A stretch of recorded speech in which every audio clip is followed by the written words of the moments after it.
Hello hi, ಎಲ್ಲರೂ ಹೇಗಿದ್ದೀರಾ? ಚೆನ್ನಾಗಿದ್ದೀರಾ ಅಂದ್ಕೊಂಡಿದ್ದೀನಿ. ಬೆಳಗ್ಗೆ ಟಿಫನ್ಗೆ ಏನೂ ಮಾಡಿಲ್ಲ, ಸಮೋಸ ಮಾಡಿಕೊಂಡೆ ಅಡುಗೆ ಮಾಡೋಣ ಅಂತ. ಮಕ್ಕಳೆಲ್ಲ ಮಲಗಿದ್ರೆ ಏನೂ ಮಾಡಿಲ್ಲ, ಅದಕ್ಕೆ ಅನ್ನ ಸಾಂಬಾರೇ ಮಾಡೋಣ, ಅವರೆಕಾಯಿ ಸಾಂಬಾರು ಮಾಡೋಣ ಅಂತ. ಸ್ವಲ್ಪ ಕೊತ್ತಂಬರಿ ತೊಗೊಂಡಿದ್ದೀನಿ, ತೆಂಗಿನಕಾಯಿ ತುರಿ ತೊಗೊಂಡಿದ್ದೀನಿ, 2 ಟೊಮೊಟೊ ತೊಗೊಂಡಿದ್ದೀನಿ, 1 ಇಂಚ್ ಶುಂಠಿ ತೊಗೊಂಡಿದ್ದೀನಿ, ಸ್ವಲ್ಪ ಬೆಳ್ಳುಳ್ಳಿ ತೊಗೊಂಡಿದ್ದೀನಿ.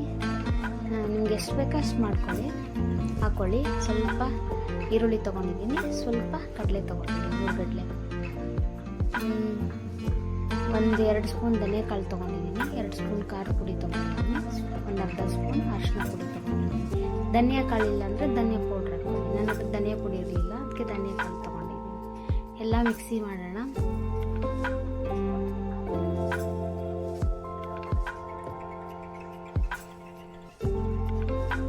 ಚಕ್ಕೆ ಲವಂಗ ಮರ್ತು ಹೋಗಿದ್ದೀನಿ. ಚಕ್ಕೆ ಲವಂಗ ಏಲಕ್ಕಿ ಎಷ್ಟು ಬೇಕೋ ಅಷ್ಟು ಹಾಕ್ಕೊಳ್ಳಿ. ನಾನು ಸ್ವಲ್ಪ ಹಾಕ್ಬಿಟ್ಟಿದ್ದೀನಿ. ನಾನು ಕಾಳನ್ನ ಬೇಯಿಸಿಟ್ಕೊಂಡಿದ್ದೀನಿ.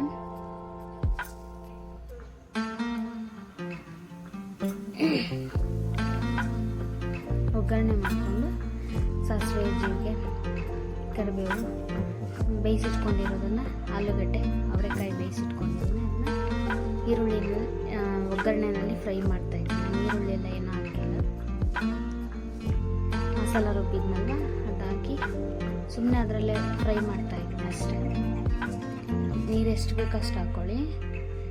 ನನ್ನ ಮನೇಲಿ 4 ಜನಕ್ಕೆ ಮಾಡ್ತಾಯಿದ್ದೀನಿ. 4 ಜನಕ್ಕೆ ಮಧ್ಯಾಹ್ನಕ್ಕೆ ಖಾಲಿ ಆಗೋಗುತ್ತೆ. ಇಷ್ಟು 4 ಜನಕ್ಕೆ ಆಗೋಷ್ಟು ಕರೆಕ್ಟಾಗಿ ಆಗುತ್ತೆ. ಇದು ಉಪ್ಪು ಹಾಕ್ತಾಯಿದ್ದೀನಿ, ಹುಳಿ ಹಾಕಿಲ್ಲ, ಹುಳಿ ಟೊಮೊಟೊ ಹಾಕಿದ್ನಲ್ಲ ಅದೇ ನೋಡಿ. 1 ಸೈಡ್ ಸಮೋಸ ಮಾಡಿಕೊಂಡು 1 ಸೈಡು ಸಾಂಬಾರು ಮಾಡಿಟ್ಕೊಂಡಿದ್ದೀನಿ. ಸಾಂಬಾರು ಆಯಿತು. ಮುದ್ದೆ ಮಾಡೋಣ ಅಂತ. ನನಗೆ ಶುಗರ್ ಇದೆ, ಸ್ವಲ್ಪ ಪ್ರೀ ಡಯಾಬಿಟಿಕ್, ಹಾಗಾಗಿ ಮುದ್ದೆ ತಿಂತಾ ಇರಬೇಕು. ಸ್ವಲ್ಪ ರೈಸ್ ಹಾಕಿದ್ದೀನಿ. ಬೆಂಗಳೂರೆಲ್ಲ ರೈಸ್ ಹಾಕ್ತೆ ಮಾಡಲ್ಲ, ಸ್ವಲ್ಪ ರೈಸ್ ಆ್ಯಡ್ ಮಾಡಿದ್ದೀನಿ. ಬಿಸಿ ಅನ್ನ ಮಾಡಿದ್ದೆ, ಅದನ್ನ ಹಾಕಿದ್ದೀನಿ ಸ್ವಲ್ಪ.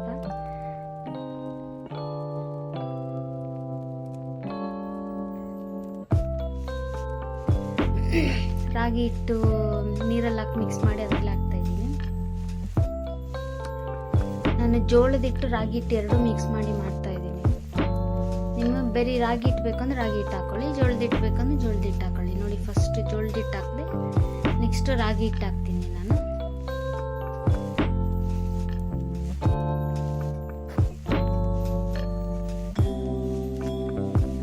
ನನಗೆ ಮುದ್ದೆ ಮಾಡೋಕ್ಕೆ ಬರ್ತಾ ಇರಲಿಲ್ಲ. ನನ್ನ ಫ್ರೆಂಡು ಸುಜಾತ ಅಂತ ಇದ್ಲು, 15 ವರ್ಷ ಹಿಂದಿನ ಫ್ರೆಂಡು. ಅವಳು 15 ವರ್ಷ ಹಿಂದೆ ಹೇಳ್ಕೊಟ್ಟಿರೋದು.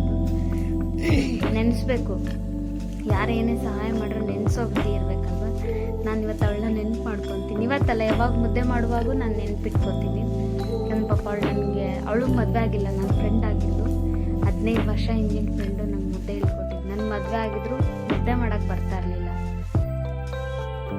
ಅವಳು ನೆನ್ಪು ಮಾಡ್ಕೊತೀನಿ ನಾನು ಈ ಟೈಮಲ್ಲಿ.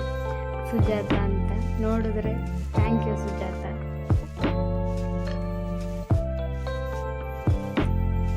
ನಾನು ಜೋಳ, ರಾಗಿ ಹಿಟ್ಟು 2 ಮಿಕ್ಸ್, ಜೋಳದ ರೊಟ್ಟಿ ಮಾಡ್ತಾರಲ್ಲ ಆ ಹಿಟ್ಟು ಹಾಕಿದ್ದೀನಿ. ಮುದ್ದೆ ಆಯಿತು.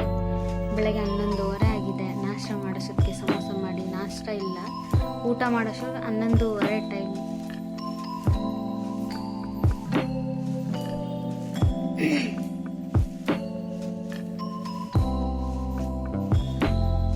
ಬನ್ನಿ ಎಲ್ಲ ಮುದ್ದೆ ಊಟ ಮಾಡೋಣ.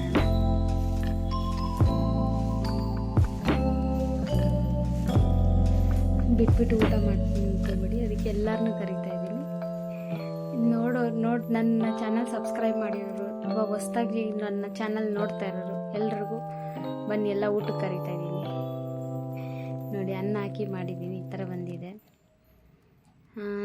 ಅಮ್ಮಗೆ ಸಾಫ್ಟ್ ದೋಸೆ ಅಂದರೆ ತುಂಬ ಇಷ್ಟ. ದೋಸೆ ತೊಗೋತಾ ಇದ್ದೆ. ಹೋಟ್ಲಲ್ಲಿ ಹೋಗ್ಬಿಟ್ಟು ಸೆಟ್ ದೋಸೆ ತೊಗೊಂಡು ಅಮ್ಮ ಮನೆಗೆ ಹೋಗ್ತಾಯಿದ್ದೀನಿ. ಅಪ್ಪ ಎಲ್ಲ ತಿರುಪತಿಗೆ ಹೋಗಿದ್ದಾರೆ.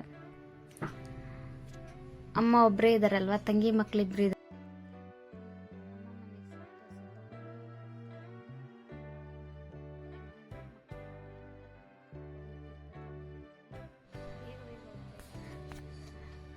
ಇದು ಅಮ್ಮ ಮನೆ ಹೋಗೋ ರೋಡಲ್ಲಿ ಪಕ್ಕದಲ್ಲೇ ಇದೆ ದೇವಸ್ಥಾನ. ಅಮ್ಮ ಮನೆ ಪಕ್ಕದಲ್ಲೇ ಇದೆ ದೇವಸ್ಥಾನ. ರಾಮ ಟೆಂಪಲ್ ಇದು ತುಂಬ ಇಷ್ಟ ಆಗಿರೋ ಜಾಗ, ತುಂಬ ನೆನಪಿರೋ ಜಾಗ, ಹೇಳ್ಕೊಳಕ್ಕಾಗದಷ್ಟು ತುಂಬ ನೆನಪಿದೆ ಇಲ್ಲಿ. ಯಾಕಂದರೆ ತುಂಬ ಮನ್ಸಿಗೆ ಬೇಜಾರಾದಾಗ, ತುಂಬ ದುಃಖ ಆದಾಗ, ಎಷ್ಟು ದಿನ ನಾನು ಬಂದು ಒಬ್ಬಳೇ ಇಲ್ಲಿ ಕೂತ್ಕೊಂಡು ಹತ್ತಿದ್ದೀನಿ ನೋಡಿ, ಯಾರೂ ಇಲ್ಲ ಇಷ್ಟೊತ್ತಲ್ಲಿ, ಮಧ್ಯಾಹ್ನ 1:15. ಯಾವಾಗಲೂ ನಾನು ಹೋಗುವಾಗ ಇಲ್ಲಿ ಕೈ ಮುಗಿದ್ಬಿಟ್ಟು ದೇವ್ರನ್ನ ನಮಸ್ಕಾರ ಮಾಡ್ಕೊಂಡೇ ಹೋಗ್ತೀನಿ. ತುಂಬ ಆಳವಾಗಿದೆ ನೆನಪುಗಳು. ಇವತ್ತು ಚೆನ್ನಾಗಾಗಿದ್ದೀನಿ, ದೇವ್ರನ್ನ ಬಿಡಬಾರ್ದಲ್ವ. ಫಸ್ಟ್ ದೇವರು, ನೆಕ್ಸ್ಟ್ ಎಲ್ಲ ಬೇರೆ. ನಮ್ಮಮ್ಮ ಮನೆ ದೇವಸ್ಥಾನ ಪಕ್ಕದ ರೋಡಲ್ಲೇ ಇದೆ. ಅಮ್ಮ ನಾಷ್ಟ ಊಟ ಮಾಡಿಬಿಡ್ತಾರೆ ಅಂತ ಬೇಗ ಬೇಗ ಹೋಗ್ತಾಯಿದ್ದೆ. ಇದು ಅಮ್ಮ ಮನೆ, ಫಸ್ಟ್ ಇರೋದು ಅಮ್ಮ ಮನೆ. ಇದಿಷ್ಟು ಅಮ್ಮ ಮನೆ. ಇದು ಪಕ್ಕದಲ್ಲಿರೋದು ತಂಗಿ ಮನೆ, ನನ್ನ ಸ್ವಂತ ತಂಗಿ ಮನೆ. ನೋಡಿ, ಅಮ್ಮ ತಂಗಿ ಮಗಳೆಲ್ಲ ಊಟ ಮಾಡ್ತಾ ಇದ್ದಾರೆ, ಚಪಾತಿ ತಿಂತಾಯಿದ್ರು. ನನ್ನ ದೋಸೆ ಅವ್ರಿಗೋಸ್ಕರ ಅಂತ ತೊಗೊಂಡೋದೆ. ಅವ್ರು ತಿಂತಾ ಇದ್ದಾರಲ್ಲ ಆಲ್ರೆಡಿ, ನಂಗೆ ನಗು ಅಂದರೆ ನಗು ಬಂದುಬಿಡ್ತು. ಇದು ನಮ್ಮ ಅಣ್ಣ ನೋಡಿ, ನನ್ನ ಮಗಳು ಅದು ತೆಗಿಸ್ಬಿಟ್ಟು ದೋಸೆ ಎಲ್ಲ ಹಾಕ್ಕೊಡ್ತಾ ಇದ್ದಾಳೆ, ತಿನ್ಬೇಡ್ರಿ ಇದು ತಿಂಡಿ ಬಿಸಿ ಇದೆ ಅಂತ. ನನ್ನ ಅಣ್ಣ ಇವರು ತೀರೋಗಿ 1.25 ವರ್ಷ ಆಯಿತು. ನನ್ನ ಫೇವ್ರೆಟ್ ಅಣ್ಣ. ಅವ್ರಿರುವಾಗ ಎಷ್ಟು ಜಗಳ ಮಾಡ್ತಾಯಿದ್ನೋ ಗೊತ್ತಿಲ್ಲ. 2 ವರ್ಷ ಆಯಿತು. ಇದು ಅವ್ರ ಮನೆಯೇ, ನನ್ನ ತಂಗಿ ಮನೆ ಸ್ವಂತ. ನನ್ನ ತಂಗಿ ಗಂಡನೇ ತೀರೋಗಿರೋದು. ಅಮ್ಮಗೆ ದೋಸೆ ಎಲ್ಲ ಕೊಟ್ಟು ಸ್ವಲ್ಪ ಹೊತ್ತು ಇದ್ಬಿಟ್ಟು ಮಾತಾಡಿಸ್ಕೊಂಡು ತಂಗಿ ಪಾರ್ಲರಿಗೆ ಬಂದೆ, ಮಾತಾಡ್ಸ್ಕೊಂಡು ಹೋಗೋಣ ಅಂತ. ಈಗ ಮನೆ ತೋರಿಸಿದ್ನಲ್ಲ, ನನ್ನ ತಂಗಿ ಗಂಡ ತೀರೋಗಿದ್ದಾರೆ ಅಂತ. ಚಿಕ್ಕ ಮಕ್ಕಳಿದ್ದಾರೆ.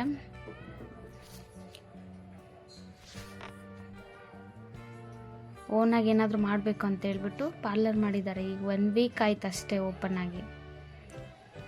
ತಂಗಿ ಹತ್ರ ಮಾತಾಡಿಸ್ಕೊಂಡು ಸಮೋಸ ಕೊಡೋಣ ಅಂತ ಮಧ್ಯಾಹ್ನ ಆಗೋಗ್ಬಿಟ್ಟಿತ್ತು.